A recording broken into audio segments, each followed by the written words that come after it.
Content warning. Ursa Red is a podcast with mature themes for a mature audience. Content warnings can be found in the description. After Karg is brushed with death and Spittle's kill of the final bodyguard, the party knows they have to get Karg and Marcellus somewhere safe. Antonio takes Marcus's watch and puts it on Marcellus. The party enjoyed a relaxed time in the Genovese safe house till Marcellus woke up.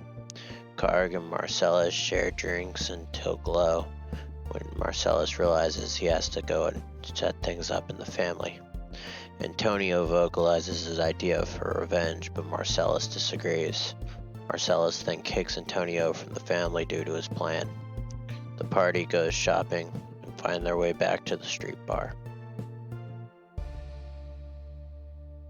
Welcome, hobbits, hobgoblins, and hypocritical hippogriffs. Ursa Red is a TTRPG based off of Dungeons & Dragons on an asteroid orbiting Alioth, the brightest star in Ursa Major.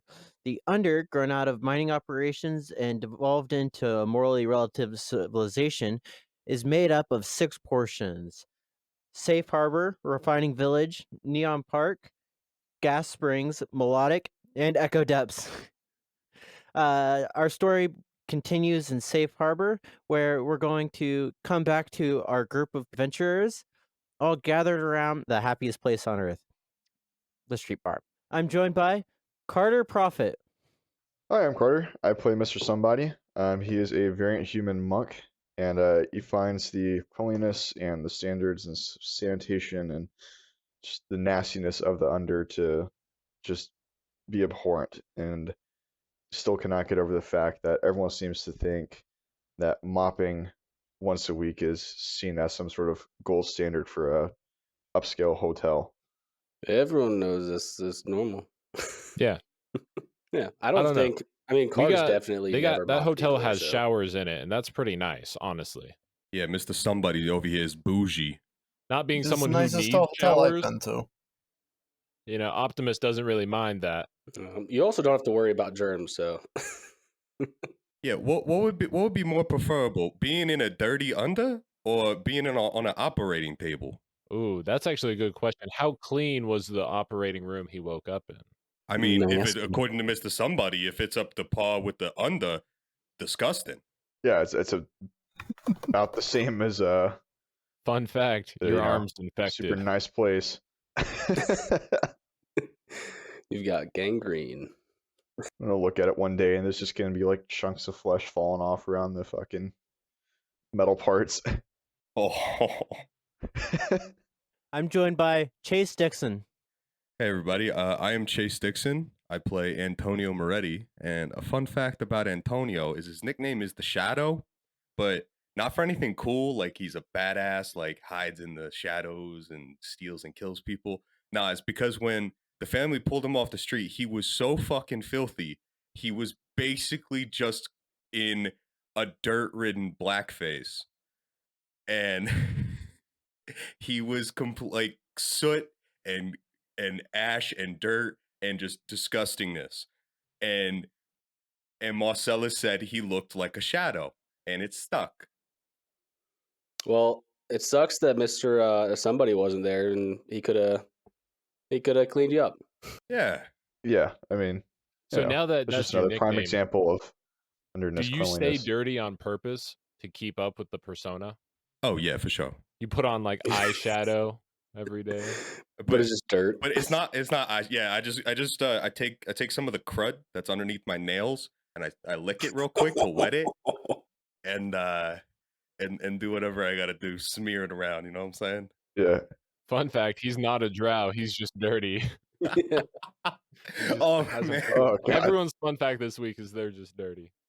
For special occasions, you just like scoop up like just some rubble off the ground and just cover your face in it. Yeah, Yeah. give myself a wet willy and give myself a cologne. Yeah. I'm joined by Dean Balter. Hi, I'm Dean Balter, and I play the drunken high elf Karg. He's a Twilight cleric, but the little fun fact about this Twilight cleric is he does not have a god that he really is a cleric for. He pretty much just worships alcohol. That is how he gets his power. It's like Jackie Chan and the Drunken Master. Yeah, exactly. The alcohol, it fuels him. That's how he's so good. He actually worships alcohol enough that alcohol has ascended into the pantheon. And it's not just like an alcohol god. It's like just alcohol. Like I imagine there's like Zeus up there. He's sitting with Hades and Poseidon, and then there's just a bottle of Patron sitting on his head. Exactly. Exactly. Hades keeps trying to drink the bottle of Patron, but Zeus is like, "No, we can't. He's been worshipped. He has to be here until the believer no longer believes in this bottle of Patron. He has to stay up here." And I was thinking it was a pantheon of all the alcohol gods. That's never happening. And Ares tries to take a swig, but fun fact, Karg's devotion to Patron is stronger than anyone's devotion to Ares, so he's actually a more powerful god. I am joined by Dominic Waymeyer. Hello, I am Dominic Waymeyer, and I play Johnny Phelps. Fun fact about me, still on the topic of alcohol, my favorite drink is gin on the rocks. Because when I was pulled into the family, that's the first drink Don served me. Reminds me of the times going up, entering the big leagues, as it were. Justin? Because we're in the under and everything's dirty, they were just actual rocks, yeah? Yeah, of course. Better thermal conductivity, as it were. Just went to like a deep freeze and pulled out a thing of gravel. Takes a sip on his drink. Chunky. That's the texture. Really taste the minerals in it. It's got those dark, earthy notes to it. That was good. That was good. Now, they lined the edge of the rim with it with the limestone, like it's margarita. I'm joined by Tim Lincoln. Hi, my name's Tim Lincoln, and I play Optimus Crime, the Warforged artificer tech guru of the group. And my fun fact this week is my nickname is also the Shadow. No, I'm just... And he's also dirty. also Copyright. dirty. No, so the last 2 weeks, I gave you guys fun fact names about my first name and my last name, but little known fact, Optimus Crime also has a middle name. It's Jim. Is it an acronym? No, it's not an acronym. It's just Jim. Just Jim. All right. Optimus Jim Crime. Is it Jem or is it James? No, it's just Jim. Well, to be fair, never mind. We're not gonna. My We're not fun gonna keep fact going is down this rabbit I hole. sent out a message to everyone like 2 hours ago saying, "Hey, don't forget to make your fun fact," and then I forgot to make my fun fact. I did too. I didn't forget. I just I couldn't tell. struggled. What about your fun fact? Yeah. Yeah. Oh yeah. We're joined by you. Not getting away that easy. And we're joined by RGM. Get over here.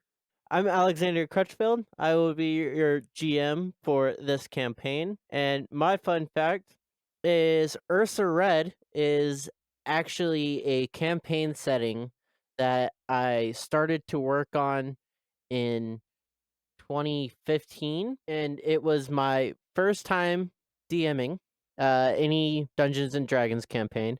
And we made it 3 sessions in before we were like, why are we doing this? We're already in 2 other campaigns, like all of us together. And then we just scrapped it. And when Dean was like, hey, will you DM for a thing for tactical crits? I immediately was like, there's one world that I started to make that I never got to explore. And now we're exploring it. So Yeah, we were playing our last campaign over the course of 6 months before Tactical Crits was even a gleam in Dean's eye. Crutch would make passing comments about this like it was that the world that shall not be named. So he's had this brainchild for a while. Well, I'm glad we got to make it work and we can play it now. Yeah, I'm a fan. That's just under a decade late. Chug, chug, chug, chug, chug, chug, chug, chug, chug, chug, chug. Ooh. I've already eaten 3 bowls of goop, and you want me to eat more? Get it down. You need to eat all of them. You have to try every single flavor to tell us which one is the best. Look, I've had red, I've had purple, and I've had green. That's it? Do you know how you gotta taste the rainbow? They're all the same. No, they are not. No, what you gotta do? No. So you take all the flavors and then you put them together, and then you got a rainbow. It's all the same shit. Don't you ever Rainbow is the worst flavor. shut your fucking mouth. Never. Rainbow is the best flavor because you add all the complexities and the subtle notes and tones of all the other flavors together into one culinary masterpiece, according to Karg when he's drunk. See? You cannot even taste it. No, but he knows what's right. I definitely can taste this. And I'm going to stick my finger in the goop and bring it up to my face, wipe it on there, and say, yum, yum. And Karg's just gonna be like, you got a little something over here. Let me get it for you. There you go. Look, I'll try the rainbow one, but that's it. I'm done. I'm not trying any more goop. It's all the same. How many have you had? You're like right now. You have like one? He has had 3 bowls. This Barely it? even diving into the immense amount of flavors they have. There's a cornucopia of this stuff. And you're gonna stop at 3? You haven't even tried dessert goop yet. What is dessert goop? This is only breakfast goop. Dessert goop is the best by far. Let's just skip to dessert goop then. Oh, it's great. Rainbow goop is dessert goop. Cool. What defines lunch goop then? That's the goop that you eat at lunch. Duh. What colors? You also need to try Lina Goop. Lina Goop is delicious. Positively divine, especially when you get purple flavor. The purple tastes the same as the red. The purple tastes so much better than red. Yes, burst out the street bar. Yes. Duh. You're gonna hear Sheriff Bill kind of look over and go, yeah. And then Shocky's gonna lean forward and be like, Sheriff Bill said he always eats dessert goop before lunch goop. Life's short. Eat dessert first. Sheriff Bill is a heathen. Yeah, Sheriff Bill's a fucking troglodyte. We're not taking that guy's advice. Yeah, I agree. People are insane. Give the man some credit. He's been around the block a few times, and not just because he's too drunk to find the bar. Well, he was obviously going around block wrong direction. Shocky says, he said it was in the street. The street bar was in the street. Well, he's not wrong. Yeah. It is where it is, hence name. That's why I find it.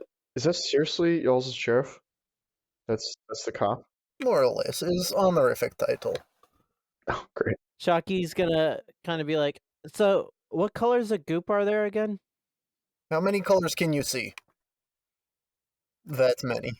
Well, what's interesting is I feel like I've seen every color of goop on the rainbow except for yellow goop. We do not talk about yellow goop. They tried it. It did not go well.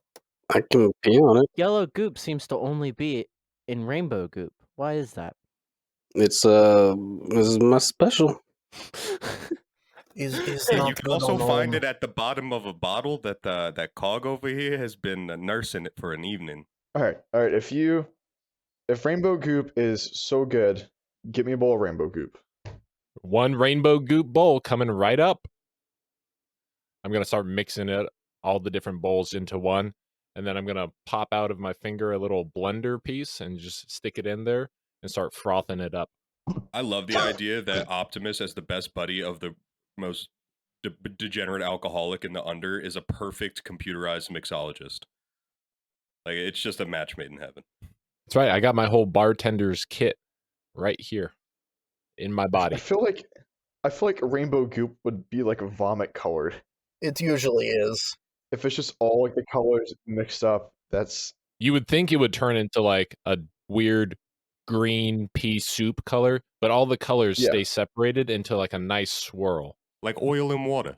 Optimus slides over the bowl of rainbow goop to you. Drink, motherfucker. Taste how bad it is. Chug, chug, chug, chug, chug. Takes and slowly brings it to his lips, and then just starts throwing it back. Woohoo!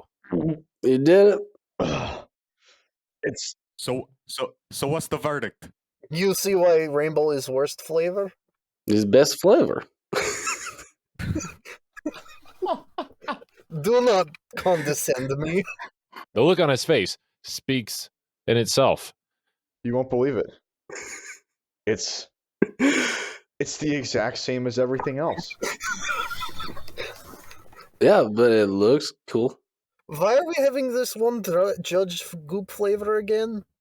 It looks like someone just mopped up any goop that spelt on the floor and threw it in a bucket. I mean, sometimes He refuses to acknowledge flavor complexities. But it's pretty. There's It's no pretty. flavor. It's It's not like- about the content. Perception is reality. It's about how it looks. It's It's like- gorgeous. It's like wet sand. yeah, that's the best part. Where else are you gonna find wet sand here? It's not like we have beaches around here. Why would you want to eat wet sand? Only like to purple think- colored. I like to think that the reason it's called rainbow goop is it's literally just a fucking oil spill. It's like a thin film on top. It's just like Yeah, it's more like an iridescent, like shine. There absolutely is too, because it's probably like oil that was inside of the bowl too. That's just like making it shine. Oh, on top. God. It actually has like oil in Or it. oil is a derivative ingredient of goop, and That's it where the just yellow- comes out. Yeah. That's where the yellow comes Ah, from. yeah, goop's all Yes. petroleum-based food, and that's why Optimus Yeah. loves it. it's not even like Oh, olive man, oil this or is vegetable oil. It's actually just like shale. Yeah. To complete your guys' long rest, you guys are gonna have to go to sleep one more time. Do you guys have a plan for that? So, Not yet. so Karg is a high elf who can trance, Right, you're good. and Sick. he's gonna pretty much just like sit at the bar the whole time and kind of trance, praying to alcohol. Okay. Good alcohol. Do we want to do it where everyone just got so drunk they just passed out at the bar? Yeah, we can do that. No, I'm not alone. Because we Are still had we 5 doing that? bottles of alcohol Duh. from last time. I'm cool with that. Yeah. Yeah. I got some traumas I gotta work through. So I'm gonna do that in a healthy manner of getting belligerently drunk and passing out upside down on the bar. And then That's how you Definitely. do it. Optimus will go behind the bar. He likes to pretend he's the bartender, and he'll plug in. He's got a charger back there as well. At this time, while I'm going through other people's stuff, go ahead and start making the tiny adjustments you need to bring your character to level 2. But Waymire, before you do that, Yes. you find yourself in a cavern. This is very clearly a dream. Because the cavern just seems to keep going. You hear a child's voice coming from directly in front of you as it kind of echoes off the walls. It sounds like this child is talking to someone, but no one responds. I'm going to slowly walk in that direction, keeping a lookout for anything. Okay. As you continue down the cavern, you're going to hear a familiar female's voice respond to the child, offering words of comfort. You hear them say something about they have to go hunt soon. Maybe we can escape then. Hunt. Do you keep walking towards the voices? I will, but at a slower pace. Trying to keep quiet. As you creep down, you see that there's a bend in the cave, and a gentle glow comes from around the corner. Down on the ground in front of you, you see a miner's suit, like the heavy armor and stuff like that belongs to the mining companies that have dug deep underneath the under, searching for any remnants of natural resources they can mine up. This one has a giant hole in it that has been burnt through with some kind of acid. So whatever did this is incredibly powerful, and through that hole you can see that there is still a body inside of this suit. Jesus. As you turn around the corner, you're going to first see a small section of the cave where there seems to be two individuals, and as you kind of glance over it, you can't really tell who they are in there, but you know that that is where the voices are coming from. Hmm. And you pause to look a little bit closer, and you see a child's face turn and look at you, and you recognize this to be the grandson of the the Genovese family, who you've been looking for a while. And then almost immediately after, you see that the woman who is holding this child and is offering words of comfort bears a resemblance to your wife that you haven't seen in a while. And as you kind of lean forward to take a closer look, a monster jumps out from around the corner and you wake up. Jesus Christ. That's going to bring us to Chase. Antonio, I'd like you to describe what dream you're having for us. It's one of those dreams, right, where you're around people, you can see people are doing something, but they can't see you. Like you're basically a ghost or a fly on the wall. And I'm in the conference room of the hotel, and I'm watching what I presume happened behind those doors. And every time I see the doctor that's we're looking for, I see his attire and his body, but when it gets to his face, it's constantly changing. It's never locked on one face. So I don't know what he looks like, and I can't hear anything, but the you can tell by the body language that it's becoming a heated argument. And out of nowhere, Marcellus grabs for uh grabs for the doctor, and the doctor's security guards just knock him out and put him on the ground, take out a gun and shoot him in the head. And then the doctor pulls out some sort of contraption and just blows a fucking hole through Marcus's body. They clean themselves up very, very nonchalant about this whole endeavor, and prim up their tie and just walk out. As I got to see a bird's eye view of the men that I love being killed. After this sequence finishes, you will also wake up. You wake up and you see that Phelps is also awake. You're also going to see that Karg is gone. Mr.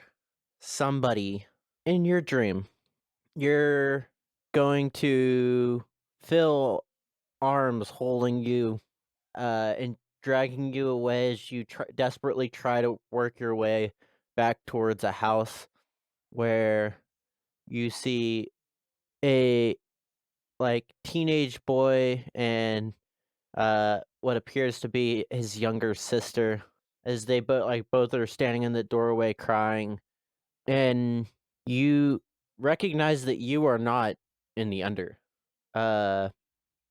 And you feel yourself saying words that you're not intending to say.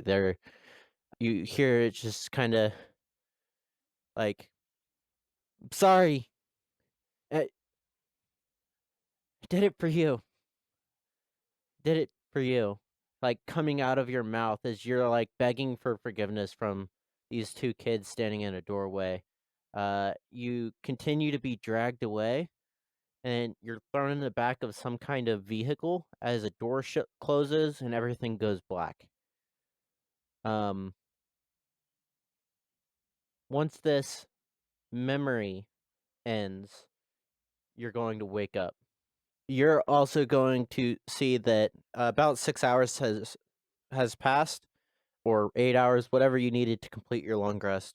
Mr. Phelps, Antonio are both awake, and Karg is missing.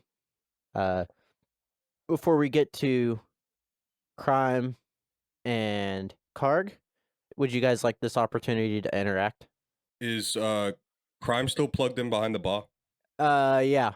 Nah, I think I'm good. I will second that. Yeah. Crime. Yes.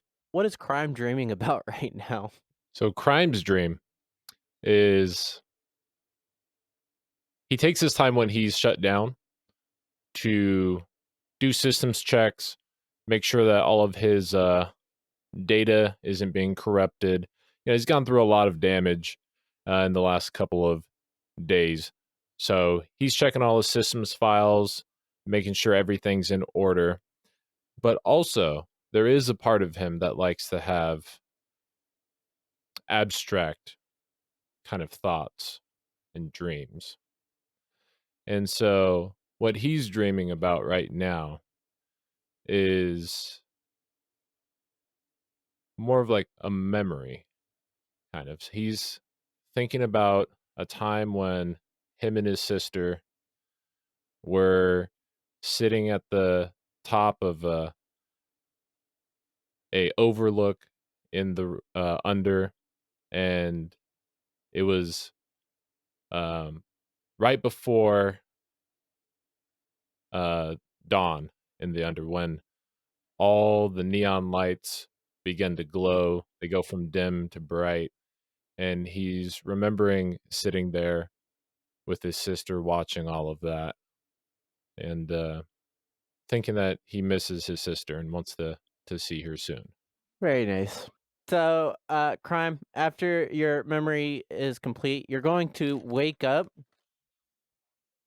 and notice that everyone is waking up right now, except for Karg, who is not here.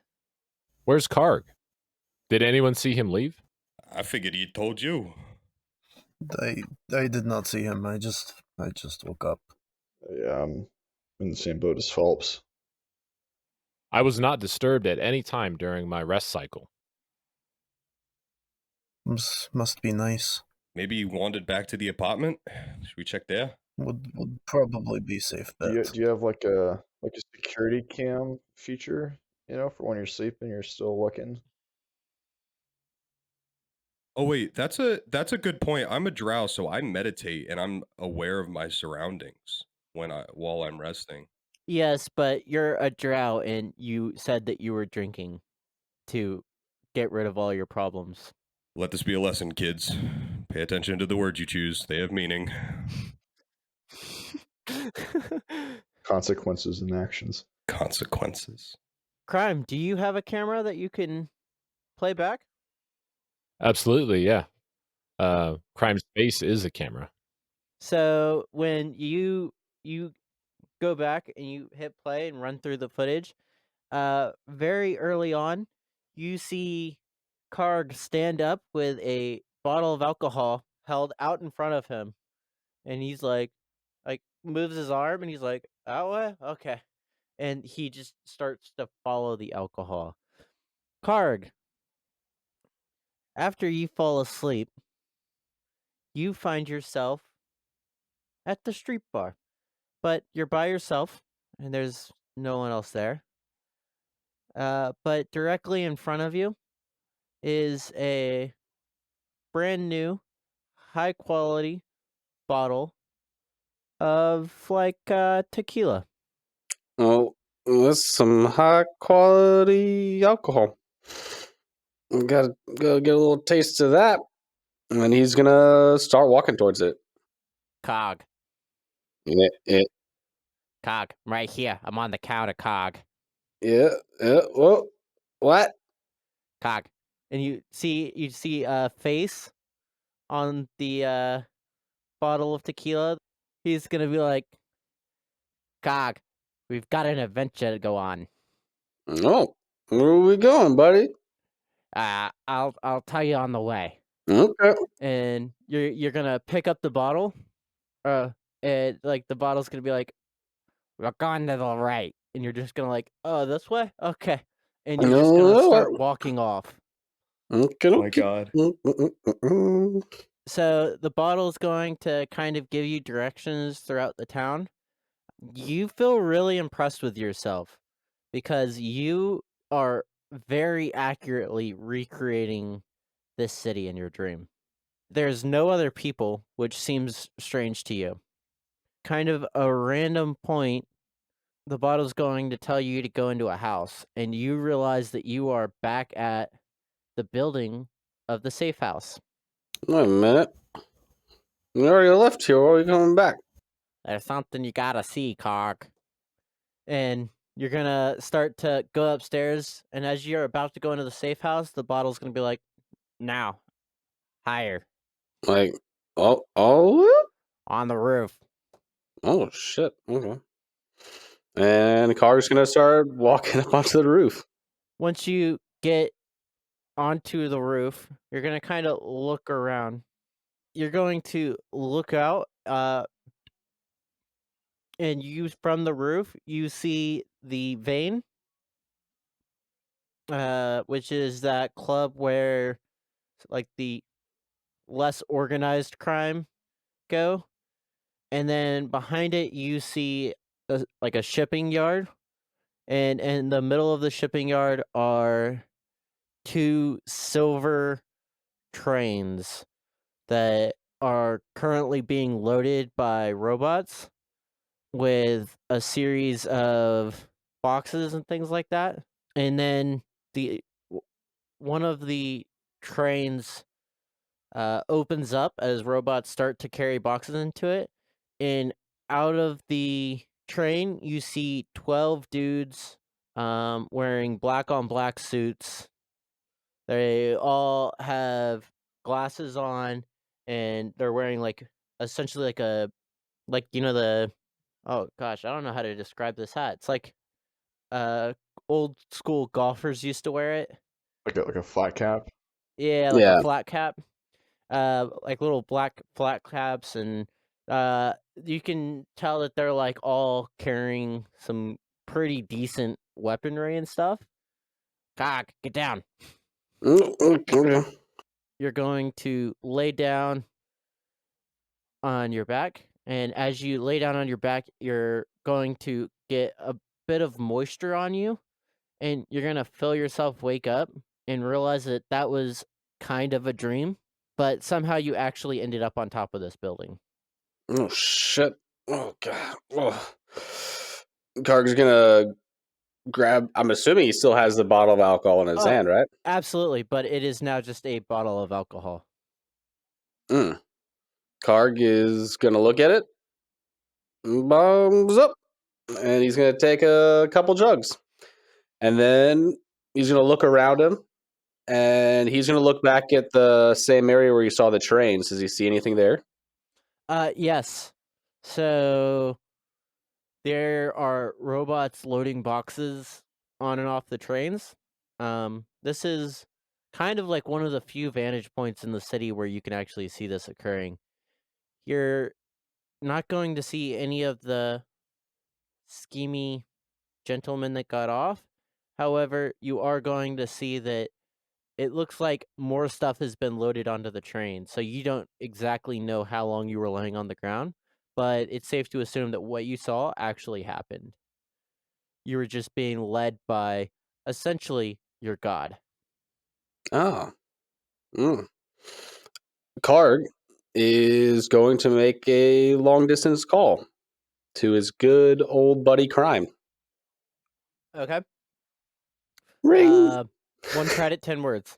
Okay, I gotta count now. Okay, I got. Shit. Hey, buddy, come warehouse. Me drunk last night. Shit, safe house. And yeah, he's gonna send that over. Okay. Does he not have more than 1 credit? No, he's just really cheap because he wants to save the rest of his alcohol or the rest of his money for alcohol. Crime, you're going to receive a little, very choppy voice message. Accessing memory files. It appears that Karg left as soon as we all fell asleep. He was wandering off with a bottle of alcohol in his hand. We got mail. I just received a message from Karg. It says, "Hey, buddy, come to warehouse, shit, drunk, safe house." Yeah. Warehouse shit safe house? The drunk part sounds about Do you right. think he means that he got drunk and went back to the safe house we just came from? If that is what he did, we should make haste. Antonio, didn't Marcellus said they were going to restock that warehouse soon? We needed to be gone. Yeah, they did. He could be in danger. We have to move. We should make haste. Optimus is going to unplug himself, and he's going to stand up, start making his way, walking with a purpose in the direction of the warehouse. Like to imagine anyone who tries to keep up with Crime is gonna have to do like a kind of half run, because Crime is what, 6'6", Yeah. and is walking with a purpose. So he's like just taking giant steps as he hoofs it down the road. Karg, you aren't like trapped on the roof or anything. You have the ability to leave at any time if you want to. Okay. While Karg is up on top of the roof, does he see anything around the building, like just around the building or anything? I'm gonna say there's not really anything interesting happening around the building. Right now it is early glow. So still kind of early in the day, and this part, like around the vein and stuff like that, tends to be a little bit more of a late glow, and then basically all through dim kind of area. A little bit more nightlife. All right. Karg's gonna walk downstairs. Okay. Are you going down to like street level? Sorry. Karg's gonna walk. Yeah, he's gonna walk all the way down. I think he'll probably go rummage through the cabinets again one more time to see if he finds any more booze, and then he can bring more alcohol when he leaves. So you head down to the road, and then you're just gonna wait for everyone else to show up. Well, I think he's gonna start walking back to the street bar, so we'll probably meet up with him. But he's gonna start walking back. And did he find any alcohol in the cabinets before he left? No. Well, he's gonna walk back with one bottle, the one that he brought. As you're walking down Main Street, there's going to be this beautiful moment where you look off in the horizon and you see a 6'6" robot power walking towards you, and you start hearing something like a non-copyrighted version of "Had the Time of My Life" playing as you take off into a full sprint towards your robot friend. As he does that, he casts thaumaturgy and makes that song play super loud, 3 times loud as normal, and he's singing it, just running towards him. No one puts Coggy in a corner. Sick. You guys are going to approach each other. Antonio, Mr. Somebody, Mr. Phelps. Duh. What are you up to? Just trying to get the band back together before we decide our next step. I'm trying to keep up with Karg, or Crime, rather, while going through letter still that I have. I imagine we're like 2 blocks behind him, trying to catch up. What was this about the letter? I'm just going through it over and over, trying to see if there's anything I missed. It was short letter, but I think when Karg ends up meeting up with Crime, He's gonna be like, buddy, you wouldn't believe the dream I had last night. Did you get drunk again and think that alcohol was talking to you? It does. I mean, we both know that the bottle has a mind of its own. And they brought me here. And he points back to the safe house. And it's a sign. It means we need to get alcohol from the trains. It's a sign that we need to get out of here quickly before any of the Genovese family comes back. Okay. Yeah, let's move. All right. Karg starts walking towards the trains. Not that way. Where are you going? The train. Karg. But the bottle said. What did the bottle say about the trains? Well, he showed me the scary bed and some robots, and they were on the train. And he said we needed to go. And then he takes another big gulp of his bottle, his tequila bottle that he had on him. There were scary men and robots at the train. Yeah, maybe they're packing up stuff. Maybe they got alcohol. And you wanna go to the train? Well, if they got alcohol. These trains are normally just for like shipping materials, like mining materials up to the surface, resources and stuff. Yeah, and it does occasionally allow things to be brought down. Unfortunately, there's a limited amount of space of the things that come down, just because that's just kind of how that works, and most of it ends up being taken up by the families. But yeah, these trains are mainly used for exporting things, less so importing things. Does that make sense? Yeah. And we wouldn't necessarily know all the stuff that they're shipping up there, right? Like we just know that they are shipping up, Yeah. resources, but Yeah, this is kind of like you probably shouldn't you're discouraged from going around this area, and sometimes you're discouraged with gunfire. Antonio, does the family normally spend a lot of time loading and unloading things from the trains? Nah, that's not our bag. We bring the stuff there, but we almost never even saw the trains. That all got handled by somebody else. They operate getting things to the docks, but the docks get loaded onto the train by robots that have nothing to do with the actual family itself. yeah, Karg, they look a lot. Wait, Karg, Crime. You look a lot like you over there. Looked like me. Yeah, shiny people. Maybe it's those risers that Marcellus warned us about. Maybe we should go take a look and see what's going on. This could be your chance to get some revenge. I'm all for it.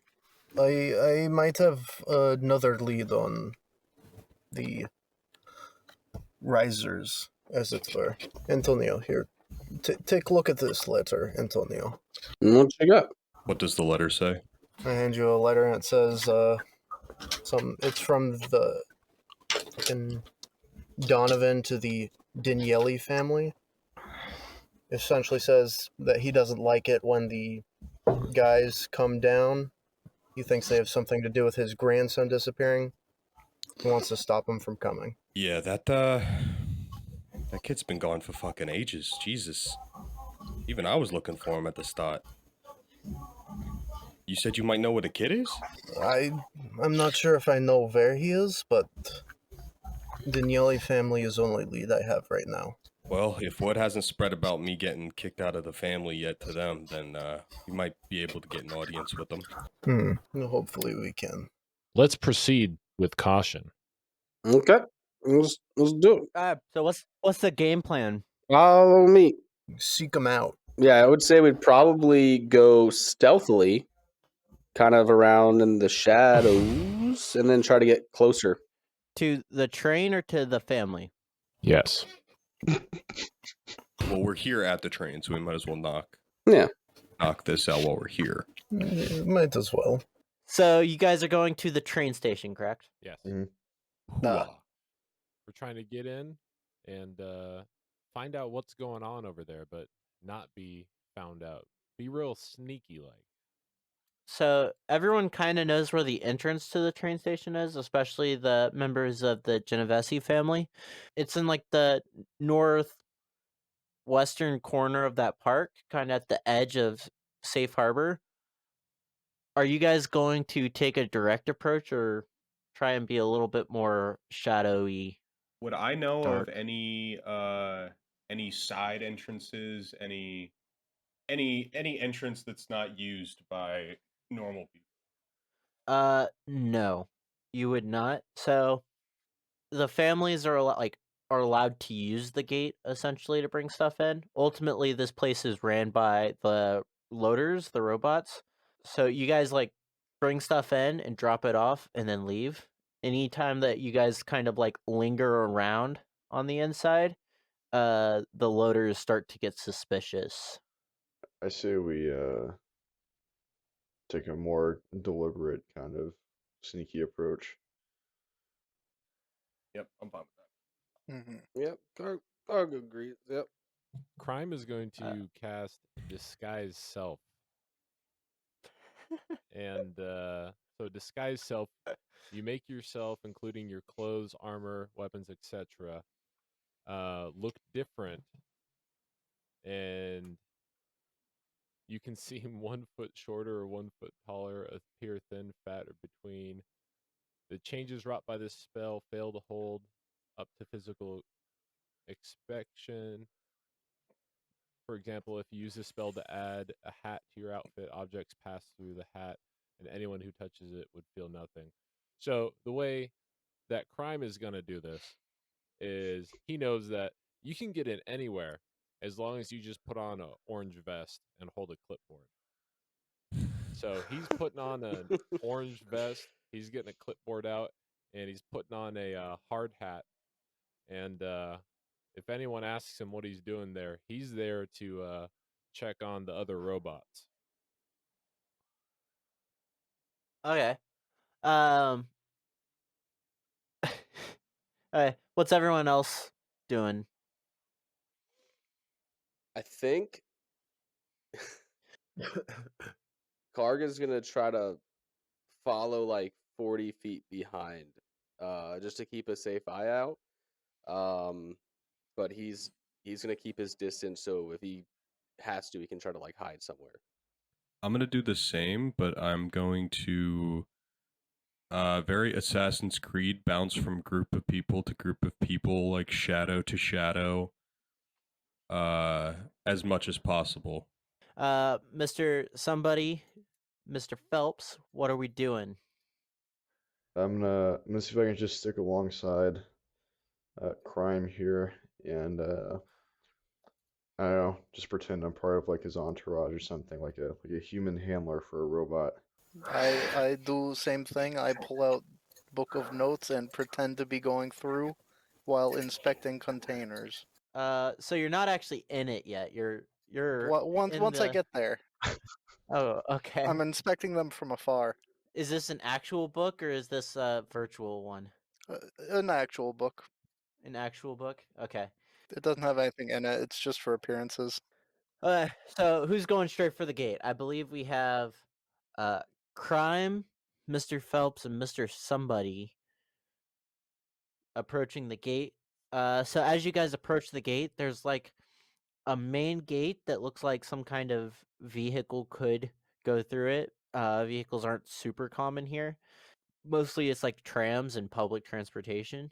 But there is also like a gate for like a person. I don't know if you guys have seen like the old Willy Wonka movie with that gate. That's kind of what you're looking at, right? There's two guards sitting up front on like some boxes turned on their side, and they're playing spades. Clearly, guarding this gate is normally an easy job. Is there anyone other than these two guards that we can see? Just the people in the street.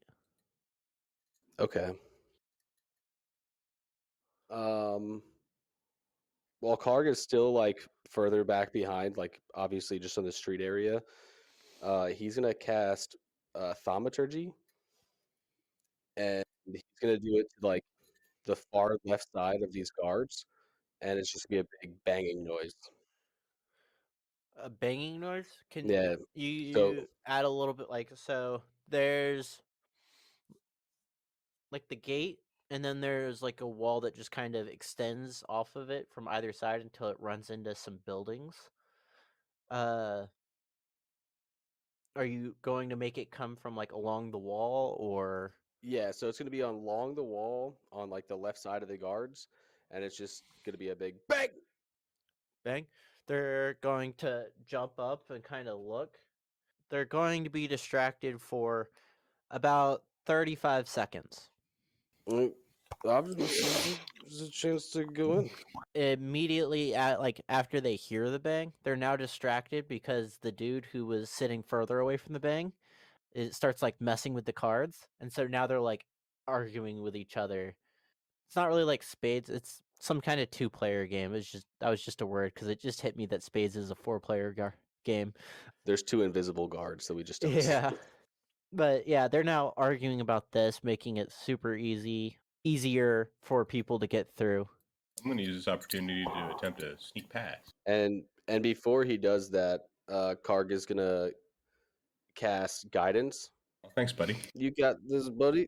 So who else pushing through? If you're pushing through, go ahead and roll stealth check with advantage. Basically, super easy DC. We're just making sure none of you do something stupid and draw attention to yourself. Karg is, I think he's just gonna be drunken and try to slip past. He's just gonna like knock onto the guards. Hey, you guys stupid. You're supposed to roll this way, stupid.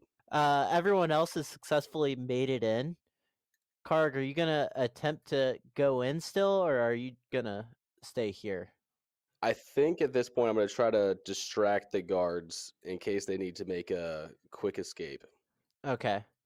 And then I think Karga's gonna walk over and be like, "Look, I'll show you how to play." And then he's gonna sit down and try to play the game with them.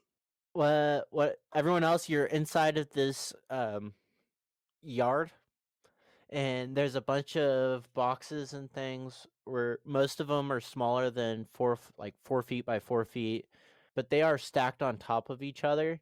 They're all made out of metal. I think that's an important thing to make sure that for everyone's mind eye. They have little slots where you could, in theory, put like a forklift. Those of you who have been here before know that the loaders have arms that flatten out so that they can just put them in and pick up these packages. As you guys are kind of walking around the yard, you're not really seeing too many loaders, but the people who have been here before will know that once you get closer to the train itself, that's when they're gonna start to appear. And once they spot you, until you leave, they will just keep watching you. What do you guys want to do? Is there a sneaky spot I can slip into? As far as in between boxes? Yeah. Yeah? Yeah, I'm gonna do a little sneaky sneak. Okay. Everyone else? I would like to go to one of boxes and examine what is inside of it. Okay. Inside of the first box you're going to see, you're going to find that there's a bunch of broken pieces from the mine that need to probably be serviced, and they need someone with a little bit more expertise in this than what you guys have available in the under. Are there any boxes that stand out, like in terms of like markings or labelings on them? Well, right now, you guys are in kind of like a general area, but there are a few boxes that have like family crests on them. Does that make sense? Mm-hmm. So the Soto family is the ones that have the main mine, and so most of these items are from the Soto family. And while I'm in between these boxes, can I hear anything? Like, is there anything moving around inside any of them? So you're actively searching for noises and stuff like that. Yeah. I'm gonna say you can hear the robots and stuff moving, and off you're not super far into the yard yet, so you can still hear Karg off in the distance talking about rules. Yeah, so everyone knows if you throw the dragon's breath, then you gotta get up and do the okey pokey. I'm just gonna mutter to myself, "That's right, Cog. Turn yourself around." How close do I have to get to one of these robots to get a good look at their arm? It depends. It depends on just what they're doing and things like that. So if they're currently moving a box, you'd have to be pretty close because most of their arm is in like underneath the box. Mm-hmm. But in general, if you get close enough to see the arm, you're probably close enough that they're gonna spot you. Crime's gonna go. Him and Mr. Somebody can go up there. So I'm gonna go over and I'm gonna walk up with my high vis vest on and my clipboard, and I'm gonna go to one of the robots and say, "Hey, what are you doing with that crate? You know that the protocols say you need to be lifting with 2 people if it's over 100 kilograms. That is a 2-person lift box. I'm going to have to mark you down as a safety violation. Let me take a look at your unit number." I'm going to try and attempt to look at these robots. Okay. I'm gonna need you to roll deception. What if he's actually checking though? The robot, the loader, is going to set down the box, and the forks are going to retract and to reveal like hands, and you're gonna start seeing energy pulsing through the arm as it is going to very aggressively request that you leave. Now it's your turn to do a robot voice.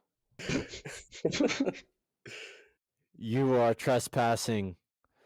Please leave the yard at this time. Are there any rocks or something on the ground right near me? Like pebbles and things like that? Yeah, something substantial enough to heave a decent ways. No, not really, unless you pull up like the yard is kind of like cobblestoney.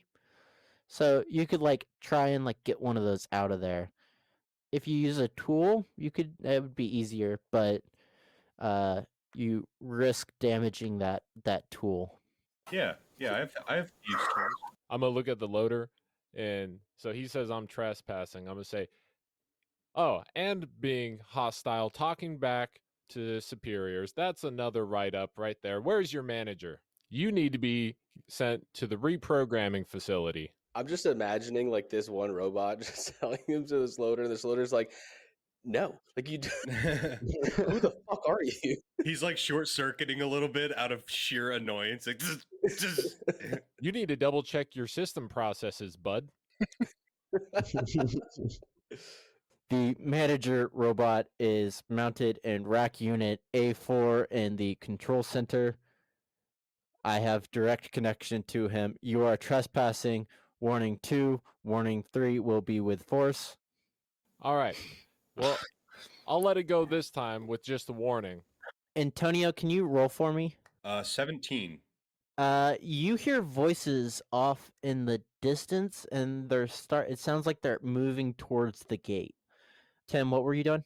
I was saying, I'll let it go with a warning this time, pal.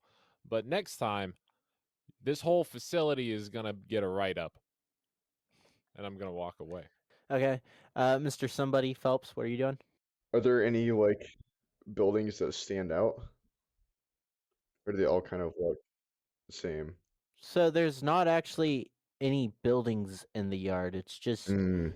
so there's the empty space where the trains should be, or when they come in, but for the most part, like there's no actual structures in this yard. It's just a bunch of boxes stacked on top of boxes. Mm. Okay. Do I have line of sight from where I think the voices are coming from? You do not. Can I move to while remaining stealthy? Get eyes. Yeah, let's. Yeah, you can do that. I'll let you do that. You're going to see the group of guys that Karg saw earlier when I described them, the sinister looking dudes in suits. And you're going to hear them talking.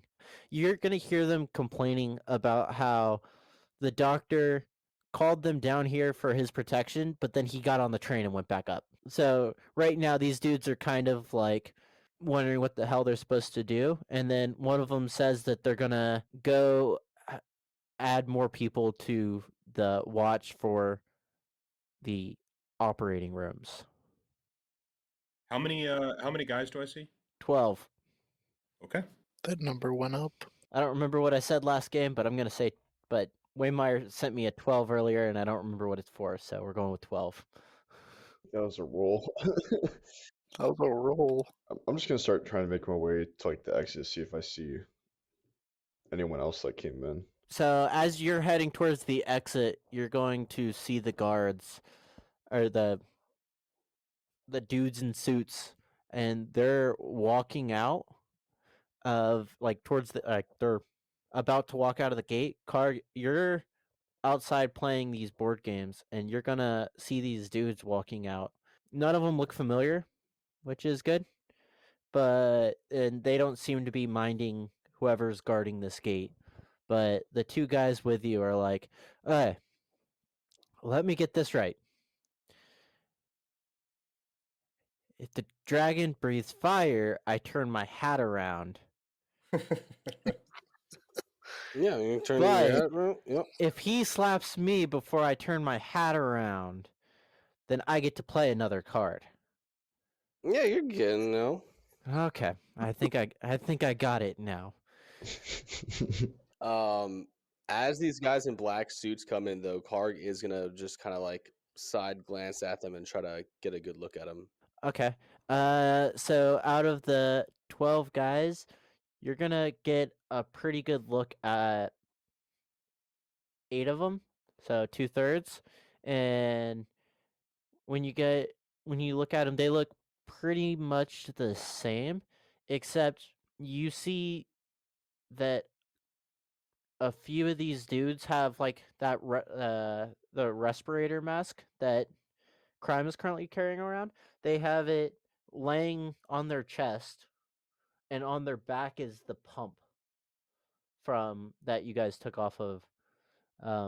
They don't seem to need it right now, whatever it is, but they're all wearing it as individual equipment, not like they're gonna use it on someone else.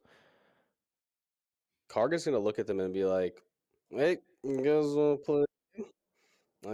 I'm beating these guys. I'm making so much credits. What game are you playing? You want the cards and the dice and slapping. It's called the Hoka Dance Polka." Maybe later, not right now. And then they're gonna take a right, naturally, because kind of the two directions you can go are to the left and immediately take a right to head north, or you can just take a right and go west. And they're all generally gonna go west, east, All right. east. My bad. They're all gonna go right, which is east. I think Karg's gonna get up and be like, "Thanks for the money." He's gonna take some credits off the table and he's gonna start following these guys in black suits. I'm gonna do the same. I'm gonna leave my little hidey hole, but I'm not gonna like just immediately start sprinting because that draws more attention. I'm just gonna start moving with a purpose back toward the exit. Okay, so everyone's heading towards the exit. I'm coming back from my encounter to the group, and I'm gonna tell the group, well, he didn't believe that I was a manager or a safety inspector, but I did find out where the manager robot is. He said it was in rack A7. How could he not believe you? You have high vis vest. I'm gonna unload what I heard them talking about on the way out. Hey, little, just kind of random passing detail. You guys are going to see a crate that is busted open, and laying on the ground is a broken set of the miner's armor that like the miners wear when they go into the cave. It looks like one of the loaders accidentally punched a hole through this box. Well, looks like they won't be needing this. I'm gonna take that and Okay. bring it with us. Ursa Red is Dean Balter as Karg, Alexander Crutchfield as RGM, Chase Dixon as Antonio Moretti, Tim Lincoln as Optimus Crime, Carter Prophet as Mr. Somebody, and myself, Dominic Wimmeyer, as Johnny Phelps.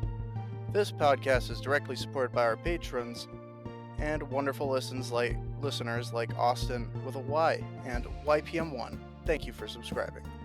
Our patrons get access to ad-free episodes and get to listen to our new episodes a day early. They also get access to our patrons-only Discord channel, bonus content from our Session 0, and get to listen to our after-show Tactical Pause, as well as the opportunity to directly shape our adventures by submitting names for NPCs and unique magical items that we will use in future episodes. You can find all that and more at patreon.com/tacticalpause. Our Instagram is Tactical Crits, our Twitter is @Tactical Crits, our subreddit is r/Tactical Crits. We also have a Facebook, YouTube, and TikTok. Our link tree with all the links is in the description. Go check it. We want to hear what you have to say about the show. Our next episode will be coming out on March 7th. That's it for this week, everybody. We'll see you next time.